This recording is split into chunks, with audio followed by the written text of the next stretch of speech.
हरिओम। हम लोग तुलसीदास की कृत रामचरितमानस पर चर्चा कर रहे हैं और इस चर्चा में आज हम देखते हैं कि तुलसी ने स्वयं कब क्या लिखा है कि उन्होंने रामचरितमानस की रचना कब की थी। तो ये जो प्रसंग है ये है मानस निर्माण की तिथि का।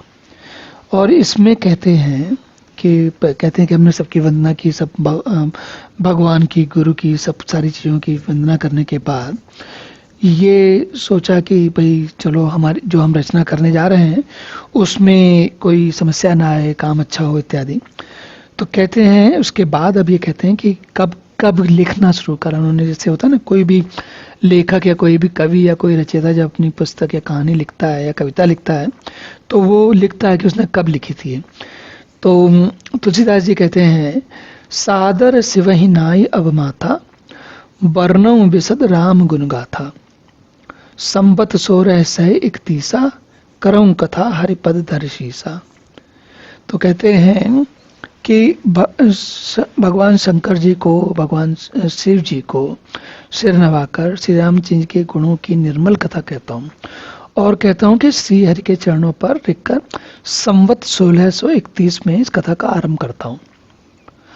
अब ये संवत 1631 का अर्थ ये है, हम जानते हैं कि विक्रम संवत जो है वो 57 वर्ष ईसवी संवत से आगे चलता है।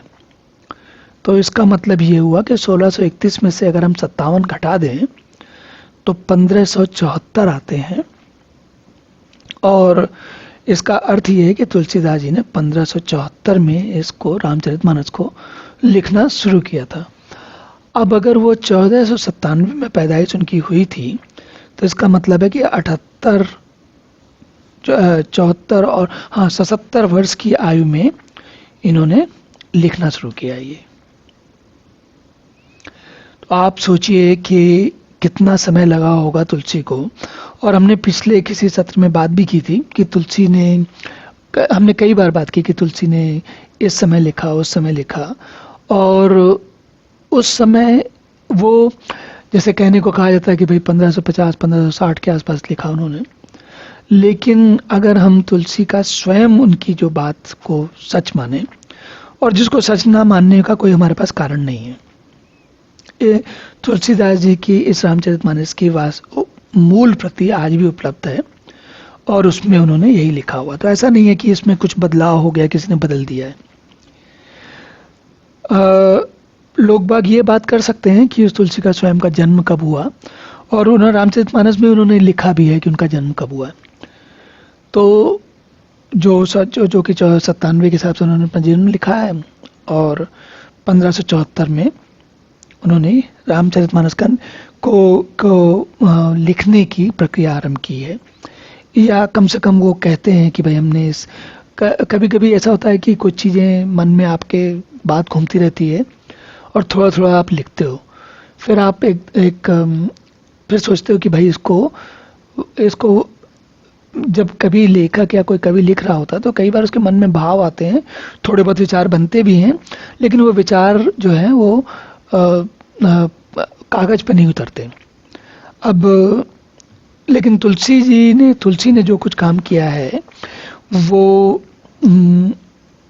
तुलसी ये कह रहे हैं कि 1574 में कि भाई मैंने उसको जो कुछ भी मेरे मन में विचार था भगवान राम को लेके लिखने का, अब वो फलीभूत हो चुका है, मुझे लिखना ही है कुछ ना कुछ इसके बारे में।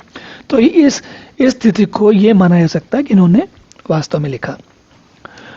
तो इसका मतलब है 1574 का मतलब आज 2024 है, तो 450 वर्ष पूरे हो गए इनको लिखे हुए।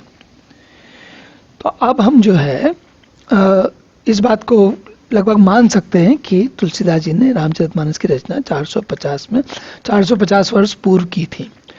और उसके बाद ये और आगे भगवान के बारे में बात कर रहे हैं। तो इसके बाद जो है अब यहाँ से धीरे से, मतलब जो कथा अब तक लिख रहे थे वो कहते हैं, देखिए मैं इस निर्मल कथा का आरंभ किया है और इस निर्मल कथा को आरंभ करने से काम, मद और दंभ नष्ट हो जाते हैं। विमल कथा करकीन आरंभा, सुनय सुनत न सही काम मद दंभा।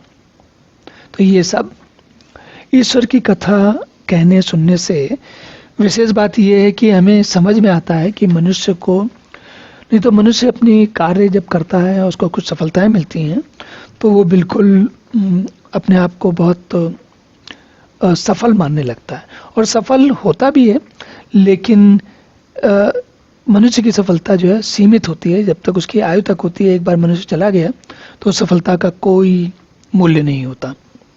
हमारे जाने के बाद, दुनिया छोड़ के जाने के बाद जो कुछ भी होता रहे, लोग हमें अच्छा माने या बुरा माने, इसका कोई हमारे लिए, मतलब जो व्यक्ति चला गया है जीवन छोड़ के, उसके लिए इसका कोई औचित्य नहीं होता, क्योंकि वो दोबारा इस रूप में तो कभी आएगा नहीं, इस जीवन में तो आएगा नहीं। जब तक आएगा तब तक समय आगे बढ़ चुका होगा, और समय बढ़ चुका होगा तो फिर तब कोई उसकी बात कोई पूछेगा नहीं।